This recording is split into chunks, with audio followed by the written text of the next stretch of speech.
you all for joining us for our most recent Tech and Ed Tech. Today we are super excited to have Ferrie from Savvas Learning join us. So we will be talking about integrating universal design for learning with digital accessibility initiatives. I'm Erin Evans. I work here at Magic as one of our strategic solution members in the consulting unit. And Rick, thank you for joining us. Thanks for having me. So as we get started, give me a little bit of background about how you got into your role at Savvas Learning and your journey since. Well, I think for me, getting into accessibility was an accident. I wish I could tell you it was a plan, my goal all along, but actually I've been in educational publishing for almost my entire adult working life. And at one point, I was working for a small content development company based out of Boston, and I ran into some folks from CAST, David Rose, Skip Stahl, Chuck Hitchcock. They came to our office, and they showed us some amazing things they were doing on brain research. And their whole premise was that print wasn't just inaccessible to a lot of folks, that it actually wasn't the best medium for a lot of learners to get access to content, engage with content. And I was so impressed with the fact that it was rooted in science. And from that day forward, I kept thinking, if this works for kids that have these types of challenges, that the mainstream implications would be amazing, right? That it could improve education.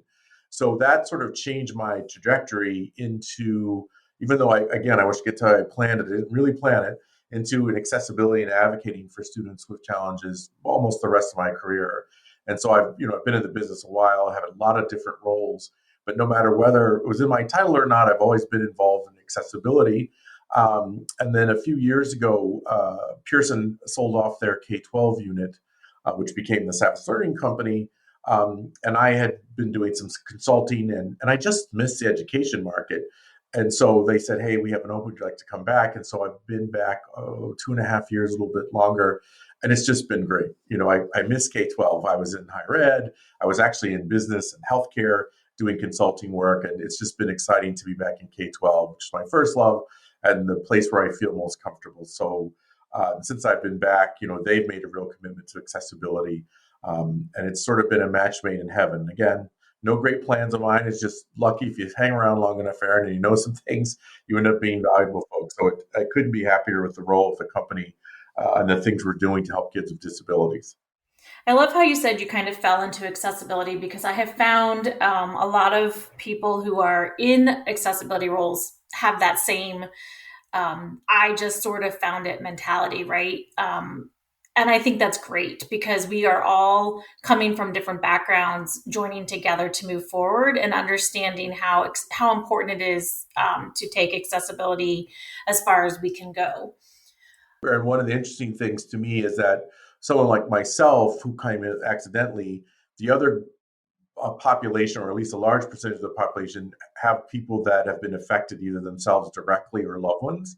And so I think that's an interesting sort of path into accessibility as well, or any sort of area where you're working with students with have any kind of challenges, right?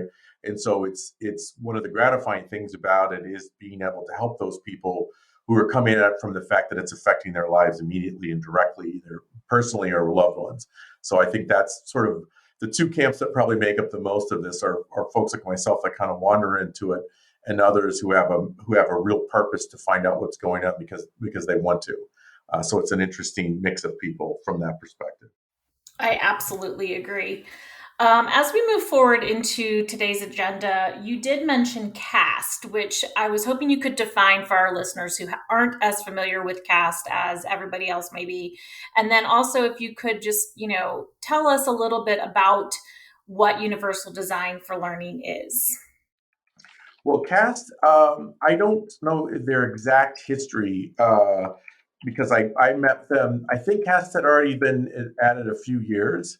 And it's this center, I'm embarrassed to remember, I can't remember the Center for Applied Science Technology, I'm not quite sure, but they've been around for a long time, and they were started by David Rose and some other folks who came out of Harvard who were different disciplines, right?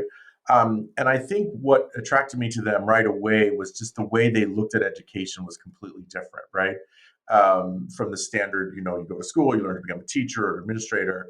And they were really interested in sort of I don't know if they articulate this way, but breaking down all these barriers and breaking down the things. And so I think early on, one of the things Cass had done was actually help Scholastic and different companies develop tools based on what they knew, right? And then the universal design for learning is an outgrowth of universal design, right? Which came out about the idea that physical access for folks, right? The idea of architecture and changing buildings so that people with any kind of physical disabilities or other impairments could get access, physical access into places they needed to be. And so UDL comes from that idea that taking that same concept of engineering, right, of thinking of designing things for access to the education environment. And it isn't just materials or buildings, right? It's the whole approach to education. It's really a framework, is what UDL is. So I think from that standpoint, again, I was very attracted to that because I think education can be very sedentary, right? And it gets very traditional, and it's a hard institution to change. And I think what's been interesting about CAST, and particularly with UDL, is this idea of being able to approach change at different levels, right? And different levels, whether you're building organization or your teacher strategies or your student engagement, it just gives you a way to think about educating that's different than the traditional path through that. Yep. So, what specifically about UDL, I think one of the things is it's a framework, right? I think it's not a technical standard like WCAG, and we can talk more about that later. And I think what makes it difficult for folks is that initially this idea of engaging students and giving them different ways to represent themselves and show what they know and engage with the curriculum is really simple, right? That people get that and it resonates easily. It's then when you get into the details of how do I put this and what does this look like in a classroom day, right? What do I do as a teacher? What does this mean for the student or administrators? It can get really complicated. And I think it gets, for some folks, too esoteric because they want to be told do step one, step two, step three. And I think that's not really step one. It's to do your list out tasks, right? Sort of think about how you want to approach UDL.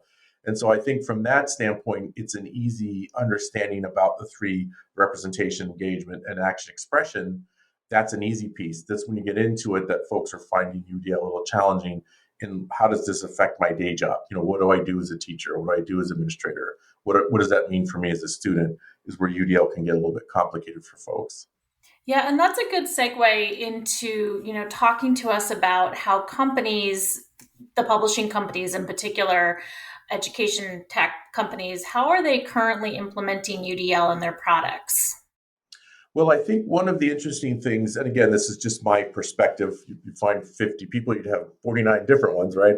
I think part of this is that there's a lot of UDL in the guidelines and the framework and the approach that a lot of providers are already doing, right? They may Yes. not be as purposeful about it, or they may not be as rigorous in terms of documenting and showing it. But I think, things like what do I do in small group instruction, right? Here are some other options for students to look at, right? Because one of the great things about UDL is this idea of not making options as an accident or secondary, but making options as a primary piece, right? So I think the other problem with UDL is sometimes it gets too focused on the technology aspects of it. And the technology is absolutely important to supporting UDL, but it isn't UDL, right? Having technology do things doesn't mean you're doing UDL. So I think it starts with the program design. So I think for people providing educational materials to the market, the first thing is what are you doing already that supports the UDL framework, right? And then I think for providers, what's happening is that after the pandemic and everyone was online all the time, there are a bunch of cracks exposed in digital learning, right? Yes, And for sure. it wasn't so much. Sorry. I said yes, definitely. Yeah. Well, I think no one planned to be online all the time for every aspect of school with no options, right? And so what happened was that exposed a lot of crack, not so much in the actual, curriculum itself, here's my history curriculum, here's this. That part sort of worked. It's all the other things around it, right? So let's say if you had kids that needed speech therapy or were on IPs, and a lot of the IPs are based on observation, right? That just really couldn't happen. And so I think a lot of things were exposed around, yeah, you can log in and yeah, you can get your assignment, but all the other stuff that goes with learning, right? And that you get in a school environment there were big problems with that, and it was gaps. And I think what's happening now is because of that experience, folks are realizing that they need maximum flexibility, right? To me, at least in my view, the genie's out of the bottle. It may not always be online all the time, but a blended environment, digital and brick and mortar, is here to stay, right? And I think it's going to vary between state, between district, between buildings, even, right? I think you'll have some folks show up for classes physically and other kids do it online depending on what the class is, right? So I think that amount of variability between how you're going to do things online and the technology that you need to learn with has really changed the game. So it isn't just a question of here's a bunch of questions, answer them. It's like, where do I get homework? How do I get feedback from the teacher, right? What are the other resources I can use? And so I think the opportunity and the challenge for providers like Savvas is it isn't just about making the product. Just here's your curriculum for math, right? It's about all the other things the teacher needs and the student needs and all the other resources that you could have available in a school. You now need some way to figure out how to use those in an online environment because chances are good at some point during the day you're going to have interaction that is digitally focused versus being in a classroom with a traditional teacher and you're sitting there listening piece. And I agree. And I think what you were saying about how the pandemic uncovered some of those gaps and how everybody was shifted to an online learning system, definite pros, but then it definitely also showed how varied learners are. Something we already know in the educational system, but it just really exposed that. And I think that that is a big driver for how UDL is coming into play into those curriculums and into those classrooms. Yeah, and I think what's interesting, and you'll have to tell me to stop because I'll get on my soapbox and I'll never get off. I mean, one of the interesting things to me is that, and this is something that's near and dear to me, this whole discussion about what assistive technology is, right? So, in the context for many years, assistive technology was primarily directed at kids that had some sort of challenge, right? Either physical impairments or cognitive impairments, right? It wasn't mainstream. And I think from that standpoint, if you think about a kid now, they have in their hands these smartphones that have more processing power than, what I mean? It's just amazing the technology available to them. And so, this idea of what is assistive mean and to whom and why, right? So if you have an IP or 504 and you have a very specific thing, you get assigned technology that you need. But what we're seeing in the marketplace is you've got districts assigning tools to do word by word audio highlighting or translation, or here, instead of writing your answer, you can speak it or you can record a video. We're starting to see more and more districts make that available to everyone. So this idea that this assistive technology is meant for a certain group of kids and generally around specific disabilities, I think has to be challenged, right? Obviously, there are some kids that need very specific types of technology to help them access and make progress in the curriculum, right? But I think we have to sort of open the box up a little bit and think that technology as a tool, as a support, as a communication is important to all students because once they leave school, they're going to be spending a lot of time on technology just as their normal lives, right? I mean, banking, pick it, getting your health records, all that sort of stuff. And so I think one of the challenges in the K-12 environment is we got to think a little bit different about, technology generally, what's assistive and, what technology can we make available to all folks versus that stuff that some kids absolutely need and making sure they're still getting that. And then how does that affect things like assessment and how does that affect things like progress monitoring? So I'm very excited about it. I know it's challenging because there's a lot of questions that don't have answers but I just think it's great because I do think, you've seen these tools now where if English is not your first language, you can right on the fly have a conversation now that you would never be able to before. And I think that's really important for kids that English is not their first language, right, in school. And so I think schools are struggling with that because the possibilities are overwhelming. And they can easily outstrip the ability to manage it and focus it and making sure that, people are being measured, that there's equity, that there's a whole bunch of other things that have to come into play there. But I do think the other piece of this is we need to rethink what assistive technology is and then what that means for all the students, not just kids that traditionally have been the ones identified as needing device X or Y or software X or Y. So that's a really good point, and that brings up my next question for you, which is how are UDL and the web content accessibility guidelines alike, and how are they different? Well, I think it's interesting because one of the things that's happening in the K-12 market is that we get from the states and districts and even from schools questions about the accessibility of the product. Some of these questions are called UDL questions, right, or questionnaire, or ADA questions, and they're not really any of those things, right? So I think there's some confusion in the market, and it's understandable, right? Because UDL and accessibility are different. So WCAG is a technical, a mature, evolved, managed standard, right? Properly managed standard. And you've got the W3C management, you've got releases, you've got the whole thing that you need to do, which is a very rigorous approach to manage a technical standard. It's an international technical standard. There are rules about how it works. So from that standpoint, that's the first fundamental difference between that and UDL. UDL is a dynamic framework, right? It isn't managed the same way that WCAG is managed, right? And one of the things that I think in our market that's people have to be careful with is that you can say, oh, we have UDL supports built into our product. That doesn't mean it's accessible, right? And the Right. same thing, you can say, I have an accessible product, but that doesn't mean it's following UDL guidelines, right? And as you well know, Erin, there's overlap between, there are some ways to align the WCAG success criteria with the UDL checkpoints, but it's not nebulous isn't the right word. It isn't necessarily a deep connection. And I think what I always encourage to our customers and folks when I give presentations and speeches about, it's like, look, decide if you need something accessible, then you say to what level, right? You can say, I need this, I need to be 2.1, I need it 2.0, I need it to be whatever level that you want it to be accessible. Then there's a kind of a very specific, concrete way to say, yes, we're there or not. There's some issues with that, which I'll get to in a second. UDL is a little bit different, right? UDL isn't, well, be to this level of compliance. I think what I would encourage you to say is, hey, do you have ways for kids to provide multiple means of expressing themselves? So if the question says, fill in the blank, do they have to type it? Can they record their voice? Can they make a video? Could they print out a piece of paper and draw a picture versus using words, right? So I think what makes UDL more challenging is that it isn't just give me X, Y, and Z and UDL's done, right? It's got to fit sort of what it is your expectations are for your students in terms of being able to engage with the material. One of the other interesting things that we're seeing in the market with UDL is folks focus on that technology piece, right? So a lot of questions about, do you do word by word audio highlighting?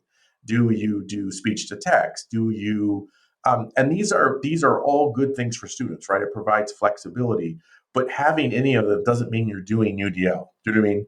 It's an important piece of it. So I think as we go forward, what I'm hoping is there's more clarity in the market about stuff should be accessible. You should ask for accessibility. You should say at the level, and there's ways to measure it, right? For UDL, I think it's a bigger discussion than just is it accessible or not. What's your student population? What is it that you're looking for? What are your teachers comfortable with? Is there a lot of small group instruction, or are there physical spaces in your school where your students can go out? Or do you have some students who would rather be online for whatever reason, they're not comfortable in a school? Then how does your product and your services support those, right? So I think the UDL piece is broader and more complicated, and isn't necessarily going to fit in a nice little yes, no, click the box kind of form. But right now, folks seem to be trying to fit that in there. And I think, early days that it's proving not to be as effective. And I expect that sort of clarity to get better as we go forward. Yeah, and I think that also applies to the WCAG guidelines. There are some places where it is very cut and dry, and then there are some places where it's a little nebulous.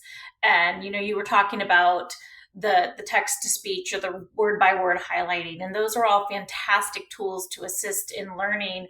But that doesn't mean that they are also accessible tools. So there's a lot of moving parts and pieces to assess what is it, as you were saying, what is it exactly that your need is? What are you looking for, and how are you asking for that, and how are you ensuring that the product you're looking for, you're building, has all of that involved? Yeah, and I think the other piece of that with accessibility, and there's you can ask for VPATs, right? You can ask for certification, and I think those are good tools, right? I think VPATs can tell you the level of compliance. I think the bigger problem that we're running into now is something can be accessible technically and checklist compliance and still provide a bad user experience, right? That it's accessible, but it's also bad. So that's why I think the UDL and the accessibility piece come together. And in sort of my vision of the future, which probably is crazy, but the idea of all products should be accessible, right? That shouldn't really be a big discussion at some point any longer, right? And then once you've got that accessibility, to me, that's the baseline, right? If there's a barrier to the student accessing the curriculum, it's kind of game over, right? It could be a good product, could be a bad product. They don't have a chance to know that because they can't access to it. Once you eliminate that accessibility barrier, and once they're using the product, then their experience, their user outcome, isn't based on accessibility anymore, right? It's based on a lot of other things, based on program design and where what can students do to engage? Do they see themselves in the curriculum? Is there ways to get access to it? So I hope at some point in the future, and I think slowly but surely the districts and states are moving there. It's like got to be accessible. Step one, right? We don't have to have a conversation about it anymore. It's accessible. Now, what is it about your product that meets the needs of my students, right? And you said to me, what's the biggest thing is you got to be crystal clear about what are your goals. If you're in a district that has a sizable ELL population or something, then there are some specific things you're looking for to support that population, right? Or if you've got a group where you've got kids that you have more fluidity about, they're not necessarily going from band to band, grade to grade, then how can I get more challenging material to the students? How can I get more specific content to where the students are, right? Those are the things UDL can help with. But I think it all starts with really asking providers like yourselves, what is it that you need in the product, right? And there's a lot of talk most of the time about aligning to standards, right? The state standards, the district standard, and all that's good stuff too. But even then, aligned to the standards doesn't necessarily mean right. It's like accessibility to me. It's got to be aligned to standards. It's got to be accessible, right? If you're not doing that, then I don't see how you're successful in the market. What makes you successful is then how are you improving student outcomes, right? That's really where the game is. And it's going to take. We're getting really close, but I think at some point, some of this more baseline, and doesn't mean easy, but baseline stuff will just be in play. And then, it's up to us to make products that address all your students' needs, right? That help your teachers create really flexible environments with options for kids in this blended world we live in. So I'm hoping at some point that's where we get to. It's just going to take some time. Yeah, I agree. And with that, I'm going to kind of switch us to talking about the future and thinking about, what tech considerations do you think need to be made for the successful execution of UDL? Well, I think there's a couple things, and I've been thinking about this a lot because it's part of trying to understand. One of the first place to start is that you, as a school or a district or building or state or whatever level that you want to think about this, you've got to think about your infrastructure first and foremost, right? What is your technology infrastructure plan? Do you have an LMS? Do you have your own login systems? What do you have? And then what's the goal of that? How are you maintaining that? Because I think one of the big challenges around UDL from a technology perspective is interoperability, right? Because there's this great tool, this great product, I want to get it, and then except that your login approach doesn't allow this to work, or the way these products are built, I can't run the third-party products that you've purchased for the benefit of your students. So the very first thing I think is a more holistic look at your environment, right? Here's my technology infrastructure, right? Here's how my students get onto our system. Here's what they do. Here's what the parents do. Here's what the teachers do, right? And they're going to have to get not slave to standards, but they're going to have to establish some level of standards and say, look, we want your product to be interoperable with this. Here's our third-party support tools. Here's our grading tools. Here's our attendance tools, right? And some states and districts are pretty sophisticated about it, and others aren't. So I think the very first thing is trying to understand what do you need your technology infrastructure in the school to do, right? So that's step one. And then maybe not step one or two, but sort of another point is, are you giving your kids Chromebooks? You give them iPads, you let them use your phones. What can they use your phones for, right? So part of that infrastructure has to be, how are you going to let your students and your teachers and your parents, administrators, everyone work with your infrastructure? Is it going to be locked down so that they can only get in through certain things? Do you provide devices? Are you going to let people own their own devices? Or, so a lot of that, and I'm making this sound like it's a simple thing. It's not, right? But you've got to start there, because then the rest of it doesn't work, right? If you say, gosh, I love this speech highlighting tool, or I love this translating, or this word prediction, or this masking tool, or whatever it is you think you want, you can't just go buy that. Well, you shouldn't just go buy that without thinking about, how is this going to work in my environment? Is it compatible with my devices, right? What's going to happen? Am I going to make sure it works on all the devices I give the students, or are we expecting them to use their phones or their own computers when they get home, right? So I think none of this stuff is very sexy. It's kind of boring, right? But I do think it's a more and more critical piece, for schools to have to get their heads around, if they're going to take advantage of this technology, and if they're going to approach from a UDL perspective, right? So there's a technology piece, I think, in the future that the states and districts are going to have to get a little bit more on top of, and they will, right? But I just think it's one of those things that these are not necessarily technical environments, right? Yeah, this isn't why people get into education, because I want to be an IT person, right? And I think so that part is going to be a little challenging, because the breadth of things that they're going to be facing. And then on the design, product design piece, I think part of it has to be, what is the design? Whether you have text to speech highlighting built in, or you can do speech to text or whatever. That's one piece of it. It's sort of like, what's the design of your product? What is it possible for a teacher to say, oh, I have a group of students who I think would work better in group on this, right? Can I have this curriculum work so that they can work collaboratively, right?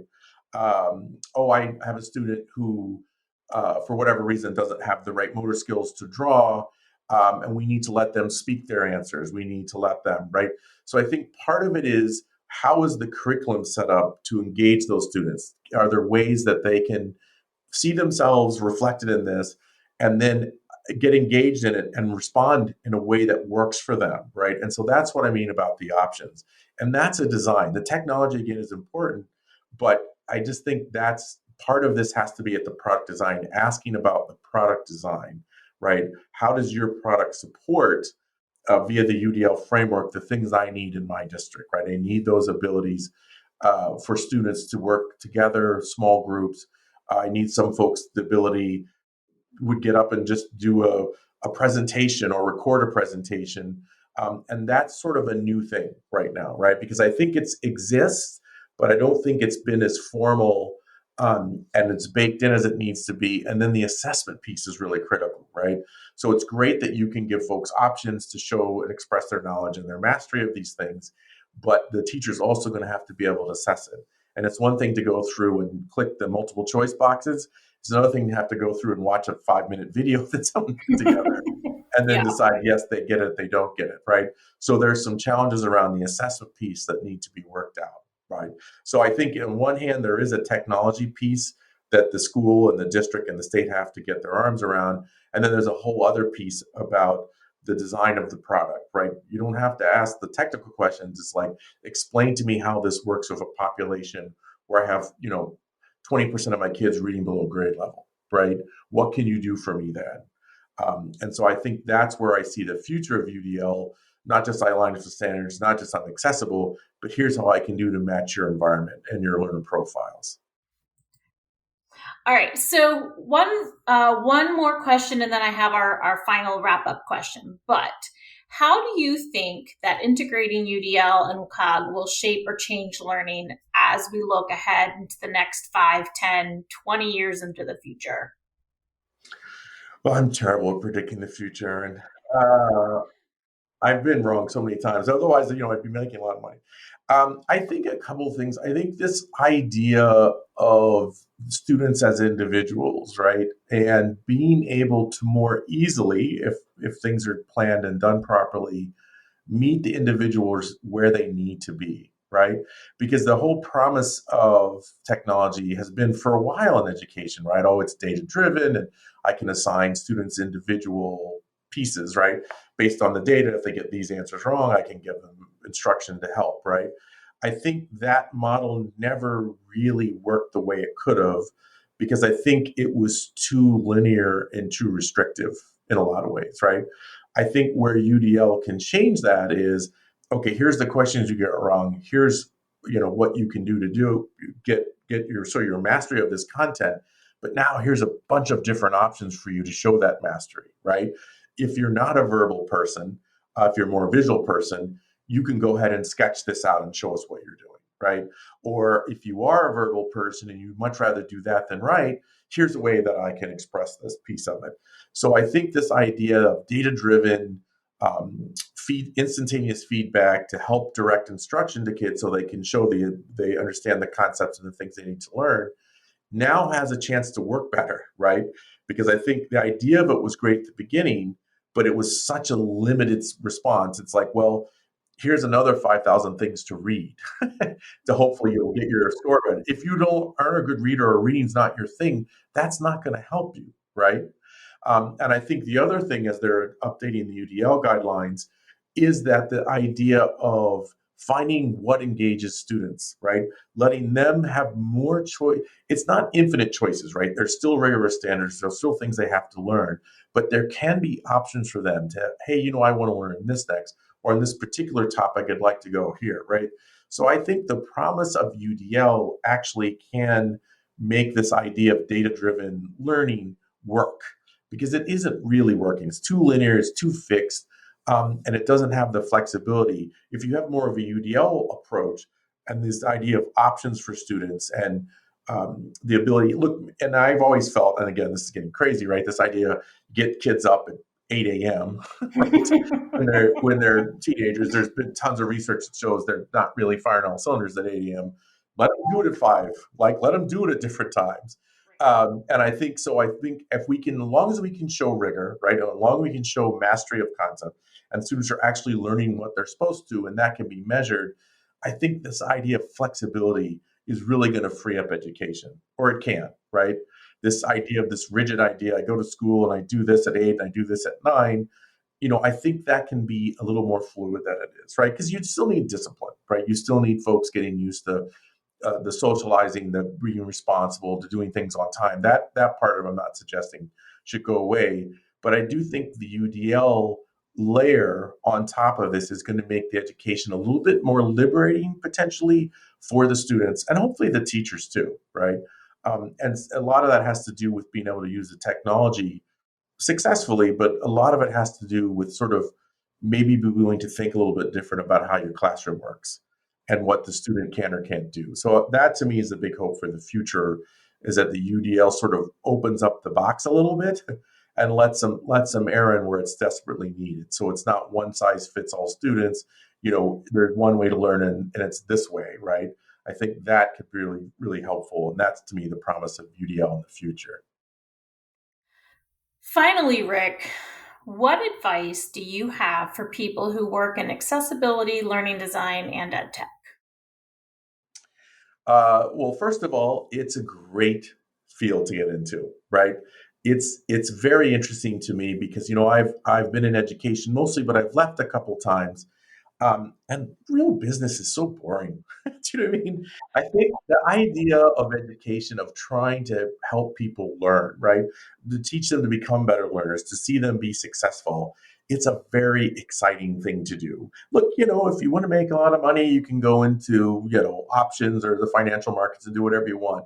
But I find really fulfilling this idea that you're helping people become better learners, which potentially can improve their sort of outcomes in life.